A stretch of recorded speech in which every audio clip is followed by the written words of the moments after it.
Hello, welcome back. Good to see you all again. It is week 8 of our freshman English course. Can you believe it? Already week 8. This is officially the halfway point. So after this week, we are more than halfway done. Congratulations, you're doing well so far. Keep up the good work. Now, as you know, our midterm test will be next week. It will be done online. A lot of you said you can come here. Actually, most students said they could come here, but unfortunately, some students cannot, and they have all of them have good reasons. Those of you that said you cannot come to the university, you had good or legitimate reasons for that, and so I cannot give a test to some students online and some students offline. I don't think it's fair or it's possible to be fair at all doing it that way. So for me, the only option that I want to choose, or for my choice then, the only option is we will all do the same test together online. Online. Or we will all have similar tests. We will all do the test online. They won't all be exactly the same, but it will be basically the same and be online. Now, what does that mean? That means that next week, during the time I gave you, the class time, you need to be at a computer ready to receive the test. Next week, week number 9. I suggest that you are ready to go 5 minutes before. Get online, get ready. Don't just jump on right at the time. Make sure you're ready 5 minutes before I send the test. I will send you the test to your class, and you will have a specific amount of time to finish the test. I will tell you that amount of time, clearly. Then you finish the test, you send me your answers, okay? You can just write them in the email, right? Number 1A, number 2B, or write down the word. Some of the test questions will be multiple choice. Some will be, I think, true, false. Some will be fill in the blank, write down the word. Some will be tell me what a word or phrase means. There's a lot of vocabulary, questions about the stories, the main ideas, the key points that we're learning in the stories. Grammar, there will be grammar questions like the ones in the book. So you should study and review the stories and the chapters. Chapter 1, Chapter 3, Chapter 5, and Chapter 8. 1, 3, 5, and 8. Today we will finish Chapter 8. Right? So if you have questions about the midterm, anything about it, you must ask me this week. Again, this week is a regular study week. We will do some work together. I will assign homework. And you must finish everything and send me the homework that I assign by Thursday morning, 9 a.m. Then next week, there will be no video lectures. Next week, we will only do the midterm test. I will give you the test at the time I told you. You will send it back to me in time. If you're late, you will lose points. If you're more than 5 minutes late, you will get a 0. You must be on time when you email me your test answers. This week and next week also, there is no listening lab. Okay, it's midterm week, everybody's busy, you have a lot of tests, you're preparing for this test. Okay, so this week we'll take a break from listening lab, and next week we'll have no video lecture, only the test. Then in week 10, we will continue with regular lecture and listening lab, again in week 10. Do you understand? All right. Okay, any questions about the test, you can email me anytime, please. But be sure you're ready, review, practice. I would reread all the chapters if I were you, and be sure you're ready for the test next week. Page 108, this was the homework, was well done. Yeah, some good answers. The USDA prepared this guide. They wanted people to learn, first of all, and then improve. Okay, first step is to learn about the healthy food, and the second step is to use what you learn to improve your health and improve your life. So both of those, and some of you said one, the other, some of you said both. Very good. Number two, why are fats, oils, and sweets grouped together? Well, they're all harmful for you. They're all kind of similar in that they're not really healthy. Some of you said it's okay as long as you don't eat too much. Yeah, a little bit is probably okay. I think they're non-essential. I think, you can basically live without them if you had to. But if you have them, just have them in moderation. And that's why. You certainly don't need oils and sweets. Maybe fats, a little bit of animal fat could be helpful perhaps. But anyway, any of those answers were fine.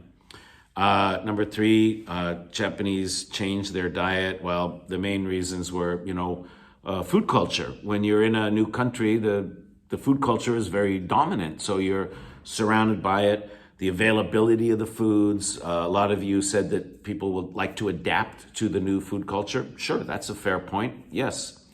Availability, absolutely. And some people want to change. They're happy or they like the taste of the food. Even though food is bad for us, sometimes we're like, that tastes good, so we eat it. I think a lot of you, you'll eat food that's not good for you, fast food, junk food, snacks, ice cream. Even though you know it's bad, you still eat it. And that can be an effect of one of the results of, number three. Cost. When you're in a different country, it's often much more expensive to buy your own food at a restaurant or at a store, right? So that could be part of it too. Right? And I look at myself, I've lived in Korea many years. I still eat a lot of, Western food, but I also eat a lot of Korean food and I eat it regularly, almost every day. And I love it. It's delicious. And it's, I'm living in Korea, so it's part of the culture here is the food. And so as a foreigner, pretty much everybody I know sort of adapts and incorporates Korean food and other Asian foods that are very common here in Korea into their diet. Personally, I think a healthy diet is to have a good variety. Don't just eat one kind of food. Eat lots of different foods from lots of different countries. Everybody has good food and everybody prepares it a little bit differently. And I think it's probably good to have a good variety in your diet. Okay, let's look at the homework here. G, another look. Why do I eat when I'm not hungry? Okay, let's read the story together. The next time you want to eat something, ask yourself a question. Are you really hungry? If you answer no, then ask yourself why you want to eat when your body is not really hungry. The following reasons may help you understand why you do so, why you do that, or why you do this. Why you do so means why you do that, whatever we're talking about. Eat when you're not hungry. I'm bored. Sometimes we are bored and don't have anything better to do. Nothing to do, so let's look in the refrigerator. A cure for boredom. Yeah, I think we all do that a little bit. Yeah, when we're kind of bored, there's nothing on TV, and I don't know, you open the refrigerator, look for some excitement. When this happens and you start to walk into the kitchen, stop yourself and go to another part of the house, go outside, take a walk. Good idea, good advice. I should do that. I kind of open the fridge when I'm bored sometimes. Tastes good, sometimes it does. Sometimes anything we can find in the kitchen, even if it really isn't that great tasting. When I'm dieting, I like to eat food that I really enjoy, eat less of it and enjoy it. Okay, when I'm dieting means when I'm on a diet, when I'm trying to lose weight. I have a lot of stress. That's very common. I often eat because of stress, not because I'm hungry. I try to read a book or exercise instead. Yeah, if you need to get rid of stress, take a walk, go hiking, stretch, do yoga, whatever. Okay? Exercise is a great way to relieve stress. It helps sort of clear your mind, clean your body, much better than just putting snacks inside in your mouth, right? But I remember when I was a student at university, we had very long exam periods, final exam period, maybe 3 weeks of exams, midterm, at least one, maybe 2 weeks. But during final exam week, A lot of students gained weight. A lot, right? Because they had so much stress. They were studying. They weren't all the time. They weren't sleeping well. They were eating irregular foods at irregular hours. So many students gained weight because of the stress of exam time. Don't eat because you're stressed out. Go for a hike, go for a walk, okay? Jump rope, whatever. Just do something to get that stress out of your body in a healthy way. TV makes me want to eat. I rarely watched TV when I was thin. Then I started to watch TV almost every evening. Yeah, evening TV, a lot of food commercials. And I gained 20 kilograms. Gee, that's a lot. 20? Evening TV programs have many food commercials that make me run to the kitchen for a snack. My best advice is to stop watching evening television. Yes, you see that delicious, that food looks so delicious. Makes you think you're hungry when you're not. You go to the kitchen, you cook something or eat something. Late at night, eating late at night is not good for you. It's not good. It hurts your sleep patterns. You don't sleep well. And that the food you eat, you don't work it off. It just sort of stays in you. Okay, eating a big meal late at night or any snacks late at night is really not a good idea. Because I'm really thirsty. Sometimes people eat because they are thirsty. Instead of having something to drink, people eat something that is often fattening. Fattening means makes you fat, like ice cream. The next time you feel hungry, drink some water. If your stomach is making noise, it is time to eat. You know, when your stomach is, we say growling. That's called growling. Okay? Growling is a word for like an angry animal, like an angry dog, right? The dog is growling. Get away. Not safe. It's angry. So your stomach is angry because it's hungry and it starts growling like an angry dog. Okay, that means you're hungry. If you want food between meals when your stomach is not growling, not making noise, don't eat. Remember, you should give your body some kind of nutrition 3 times a day. If you do have to eat between meals, eat a piece of fruit or a vegetable. Much healthier. Try to think about what and why you're eating the next time you want a snack. Ask yourself, why am I eating? Look at the picture. See these 2 ladies? Do you know what they're doing right here? Do you know what they're doing right? Nothing. They're doing everything wrong. Okay, they're watching TV. I bet it's late at night. Okay. What happens late at night when you watch TV? You see the commercials, you get snacks. Okay, so they start eating. What are they eating and drinking? Junk. Coca-Cola, potato chips, I don't know, some kind of chocolate, and then looks almost like Choco Pie, the red wrapper there. Coke, 2 Cokes, bag of chips, gummy bears, maybe? Junk, and more junk. Nothing that's good. And they're sitting too close to the TV. Anyway, don't do this. Right? Don't do this. Don't eat late at night. And if you do, don't make it junk food like this. It's garbage. It'll make you, the Coca-Cola is loaded with caffeine and sugar. You won't sleep well. I know. I sound like a doctor or a father lecturing you, but everything you see in that picture is a bad idea. Number 1, the main idea is B, many reasons why people eat when they're not hungry. Number 2, okay, again, because you're bored, because it tastes good, you have a lot of stress, watching TV at night, or you're thirsty. Number 3, instead of eating, what can you do? Drink water, go for a walk, read, exercise, stop watching TV at night, go to a different part of the house, don't open the refrigerator, and so on and so on. Okay, I think these answers were pretty easy this week. Number 4, do you agree? Maybe yes, maybe no. I generally agree. I'm not sure about because I'm thirsty. I don't usually eat when I'm thirsty, but maybe some people do. I don't know. Okay. All right. Good work. Next is H. This is your written homework this week. Okay. This week's written homework due on Thursday at 9 a.m. Not later than that. No excuses. Number 1 and number 2. H. Page 111. Hana, page 111. Is there a high rate of heart disease or cancer in your country, Korea or China? Some of you are from China. Is there a high rate of heart disease and or cancer in your country? Yes or no? And if yes, why? What are the reasons? Okay, what are the reasons why? Two, in Korea or China or your country, whatever your home country is, two reasons why you think there is a high rate or not a high rate of heart disease and cancer.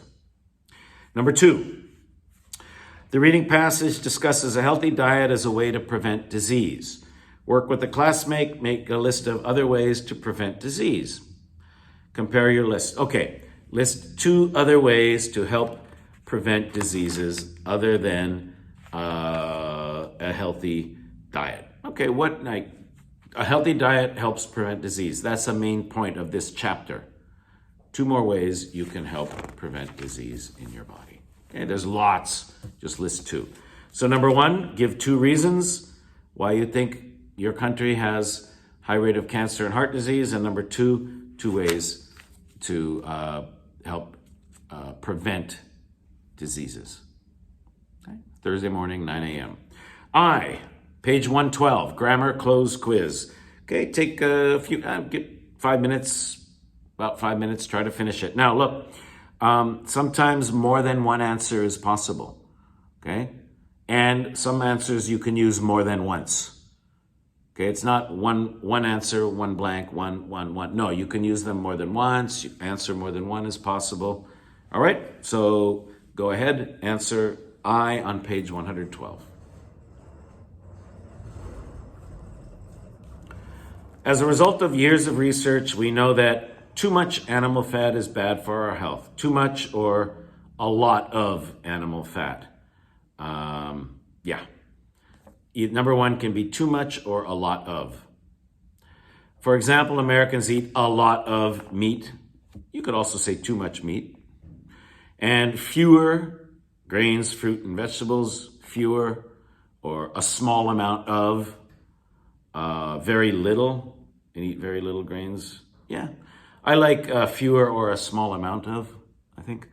Because of their diet, they have a high rate of cancer. Now, number four should be a high rate of. With diseases, cancer, heart disease, we talk about high rates and low rates. So number four should be a high rate of cancer and heart disease. People in Japan, in contrast, eat a lot of grains and very little meat, or more grains and less meat. I would pair those together, more and less. Number five. Number six, more and less, or a lot of and very little. Okay. Not too much grains. Too much is negative. Eating a lot of grains is not negative. So number five cannot be too much. Number seven, a very low rate of cancer and heart disease. When we're talking about the diseases, a low rate of. Consequently, doctors everywhere advise people to eat more grains and less meat. Eat more of this, eat less this, and fewer dairy products with an S. Fewer products, not fewer meat, fewer products, plural. Less meat, fewer dairy products. Okay. All right. Any questions? Please ask. Chapter 9, Alfred Nobel, a man of peace. Wow. We're going to read about a very, very, very famous man, Alfred Nobel. What do you know about him? Well, look at number one on page 113. He's really famous for two things, two very big things. He established the Nobel Prize. But before that, he was very rich and famous as an engineer. He invented dynamite. He was a scientist, he was an engineer, and he created dynamite, which we still use today. Can you imagine inventing something almost 150 years ago that is still used every day all over the world? And it's very helpful, very useful. It's also very dangerous. And because of that, Alfred Nobel, there was a lot of negative reaction to him and to dynamite. Because dynamite, well, it's an explosive. It explodes, causes an explosion. That's dangerous. But not if it's used safely. But then again, armies and bad people can use it to kill people. Now, armies use it, in war, but other people, terrorists, other people could use it, to harm people or kill people. So there's pluses and minuses. And we're going to learn about that in our story. Alfred Nobel, a man of peace. Very interesting story. We're going to learn one reason why Alfred Nobel had the idea to create the Nobel Prize. Right? Because of a mistake, an accident in a newspaper. It made him upset and made his mind start working. What can I do? What can I do? What can I do? And from that mistake, from that accident, eventually he came up with the idea to create the Nobel Prize. Let's read the story, okay? I want you to read the story and just answer part A on page 116, and then stop, and we'll review everything together. Try to finish the story and part A 10 to 15 minutes, anywhere from 10 to 15 minutes, okay? Go ahead, do the work, hit pause, do the work, come back, and I'll review this work with you here on the video.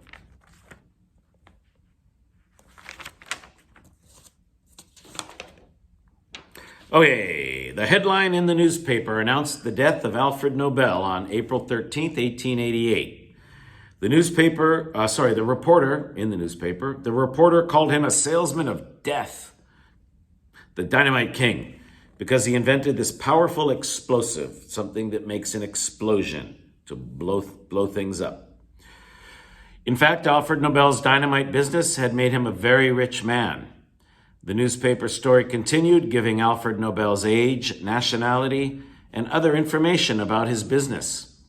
However, the words "the dynamite king" were all that the 55-year-old Swedish man read.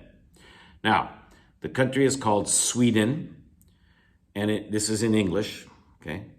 And the people are called Swedish, not Swedish or Swedish, long E, Sweden, a Swede, a Swedish person, the Swedish man read. Alfred Nobel sadly put down the newspaper. So this Swedish man was Alfred Nobel. He was reading a newspaper story about his own death. That's strange. That's impossible. If you die, you can't read the newspaper about at least I think you can. No, he wasn't dead. His brother Ludwig had died the day before, and the French newspaper had made a mistake. His brother died. Now, his brother was also a famous engineer, very, very highly rated, highly well-known, famous engineer in Europe at the time. Notice his name, Ludwig. Did you know that there's a very famous man named Ludwig from Germany? It's not a common name anymore, Ludwig, but it was a very common name in countries like Germany, Sweden, Denmark, in the past. Anyway, a very famous man named Ludwig van Beethoven. His first name, of course, the great composer Beethoven, his first name was Ludwig. All the same, even so, nevertheless, still Alfred Nobel was disturbed. He was upset. Was this the way the world was going to remember him? Was this his legacy? Your legacy is how you are remembered, what you leave when you die. He did not like that idea at all. He had spent his life working for peace in the world. He hated violence and war. He had invented dynamite to save lives that were lost because other explosives were dangerous to use. He wanted people to remember him as a man of peace, not a man of war, danger, or death. Alfred Nobel invented dynamite at a perfect moment in time, a perfect time in history. Perfect moment in time means perfect time or perfect time in history. Many countries were beginning to build railroads and tunnels and needed a safe, powerful explosive to construct railroad tracks through mountains. Notice the synonym, build, construct. build railroads and tunnels, construct railroad tracks. A good writer uses synonyms.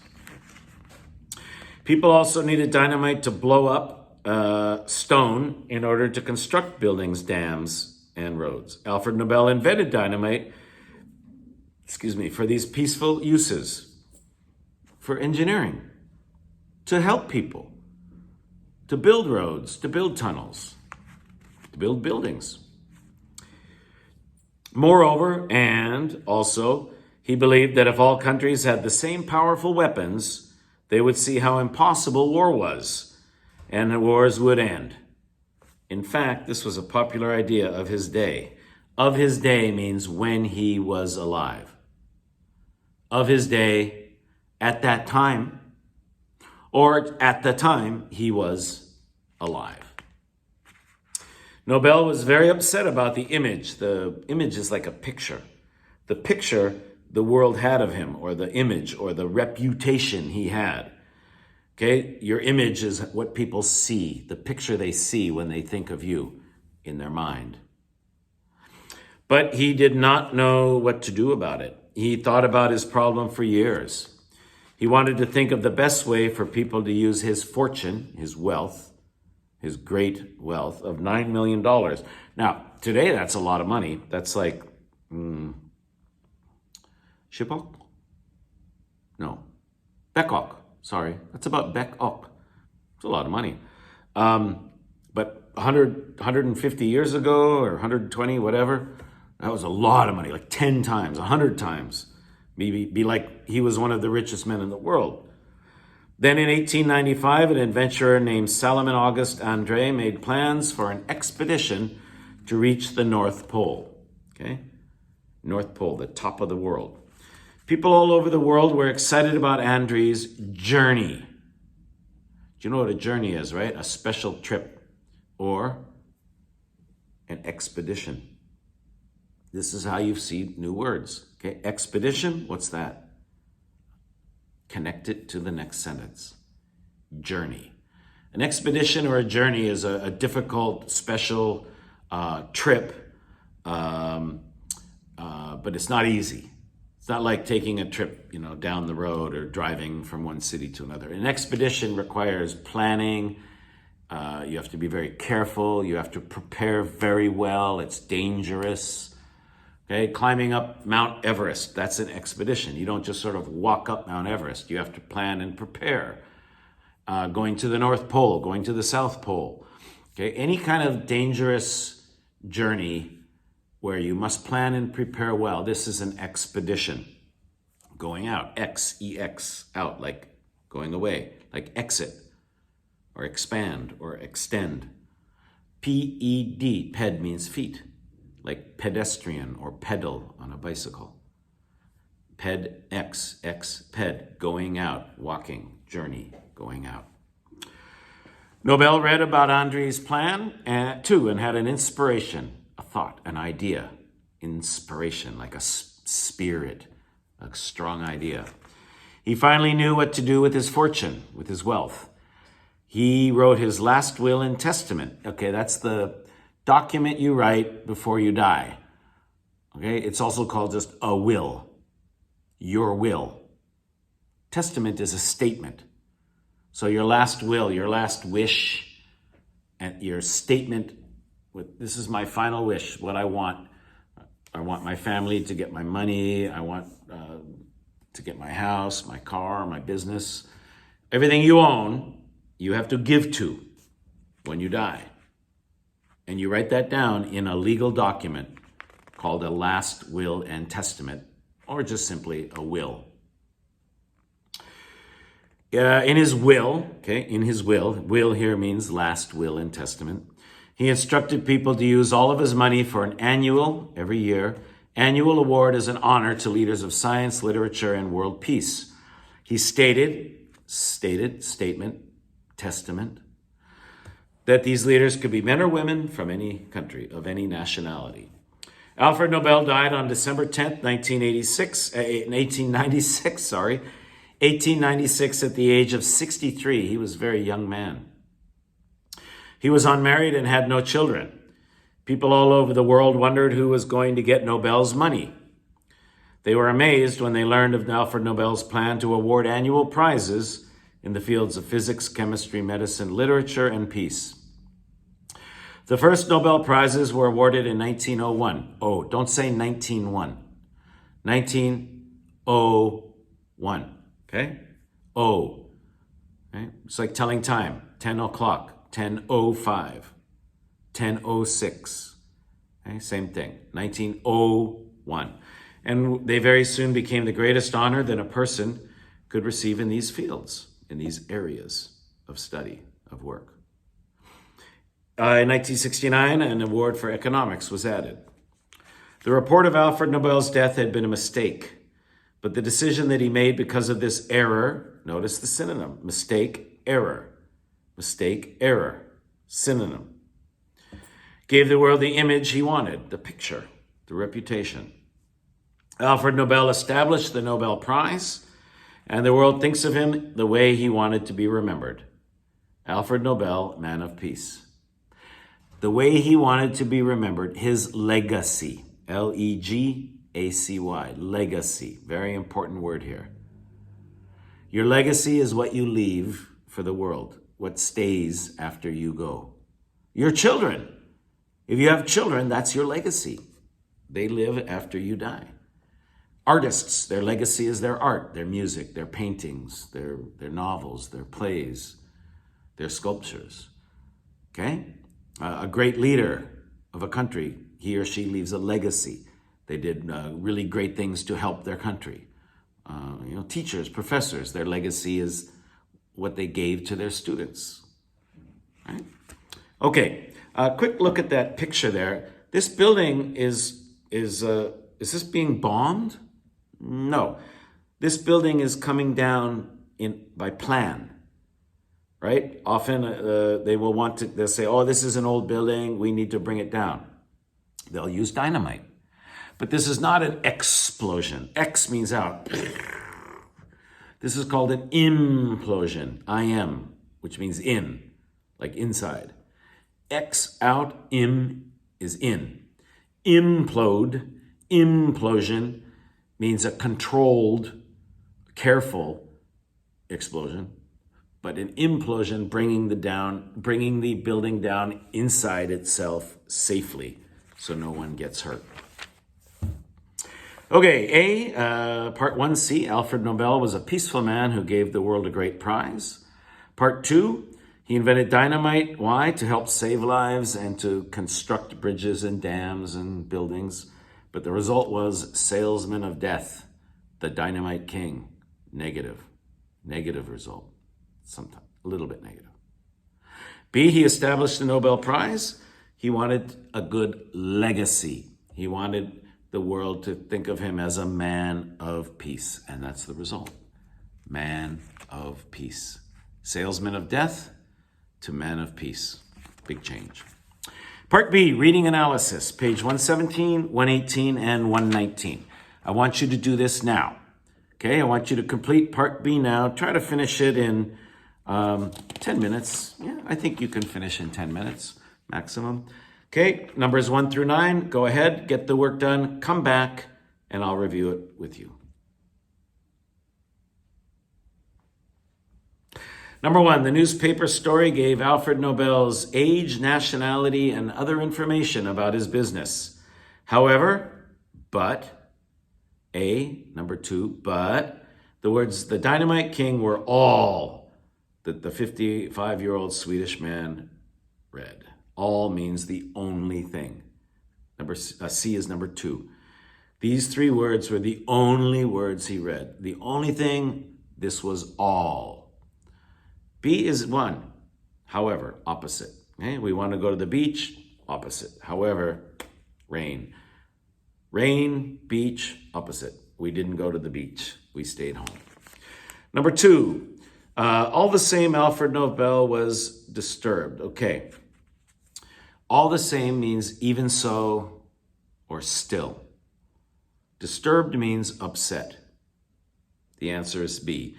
It did not matter that the news was a mistake. Alfred was still upset. All the same, he was disturbed, means exactly he was still upset. Number 3, the world was going to remember him as the Dynamite King. Alfred Nobel did not like that idea at all. C, he did not like anything about the idea. Now, not at all means nothing, not anything. At all goes with not. Always remember, not at all. I did not like that movie at all. I did not enjoy dinner at all. Negative, not plus at all. C. Number 3 is C. Number 4, Nobel invented dynamite to save lives that were lost because other explosives were dangerous to use. What follows the dash? C, an explanation. Okay? Not an example. If it was an example, they would give examples of lives. This person's life, that person's life. No. Explaining what is meant here by saving lives. How do you, these were lives that were lost because other explosives were dangerous. I'm explaining, or the writer is explaining the lives that he tried to save. Not examples of those lives, the specific lives, but just generally explaining how he hoped to save lives and which lives he hoped to save. Number 5, A. Number 2, moreover means and, also, in addition. B, 1, Robert needed to learn English because he wanted to go to college in the US, moreover, and he had to speak English to get a good job. 2 reasons, 1 and 2. X and Y. Study in the US, moreover, use English for a good job. Speak English for a good job. And C, we talked about his day. We talked about this, means at that time, when he was alive. 3. Okay, of his day means when he lived, the time that he lived, at that time he lived. Number 6, fortune, wealth. 6 is C. Fortune means your money, your wealth, great wealth here. Number 7, last will and testament. Okay, we've talked about this before. Remember the USDA? So really what I want you to remember here is the term footnote, right? Jusok in English is footnote. Foot, F-O-O-T, at the bottom, note, N-O-T-E, one word. Footnote, foot at the bottom, note at the bottom of the page, footnote. Number 8, Alfred Nobel had a plan to award annual prizes in the fields of physics, chemistry, medicine, literature, and peace. Fields, A, are subject area. It's like a major. Your major is a field of study. Okay, medicine, you want to be a doctor, that's your field of study. Engineering, civil engineering, that's your field of study. Okay, other examples, law is a field of study. Education is a field of study. Fine arts is a field of study. As a student, a field is your major, and as a professional, a field is your job, your career that you work in. And number 9, again, error. We talked about that. Mistake, error. The synonym is right in the sentence, and you must notice that when you read. Always notice synonyms. It's a good way to learn vocabulary, and it's a good way to improve your reading skill. Good writers use a lot of synonyms.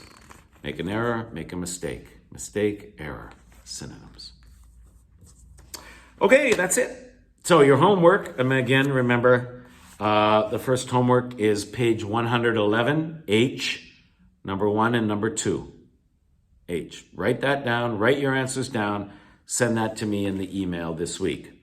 Also, on your own, you don't have to send me, but you must do C, dictionary skills, page 120, 121. D, word forms, grammar, page 122, 123. And E, vocabulary and context, vocabulary. So, in addition to the written homework, please finish from page 120 to page 124. Finish the work this week. Email me as soon as possible, but the deadline is Thursday morning at 9 a.m. I suggest strongly you don't email me right at the last minute. Try to email me during the week. It's much better for you, for me, for everyone. Okay, now that's all for this week. A regular week of homework, but no listening lab this week. Get the homework done by Thursday morning, and then prepare. Review the chapters we've studied. Remember, the test is chapters 1, 3, 5, and 8, 4 chapters total. And be ready to go 5 minutes before the midterm time at your computer next week. If you're not sure about the midterm, ask me in your email. I'll answer any questions happily this week that you have. After the midterm next week, week 9, in week 10, we'll go back to the regular routine of 2 lectures. Regular main lecture, listening lab lecture. We'll pick up from here in week 10. Study hard, everyone. Prepare well. Good luck on your other midterms. I hope you do very well. And I look forward to hearing from you this week with your homework done. Have a great week, everyone. Bye-bye.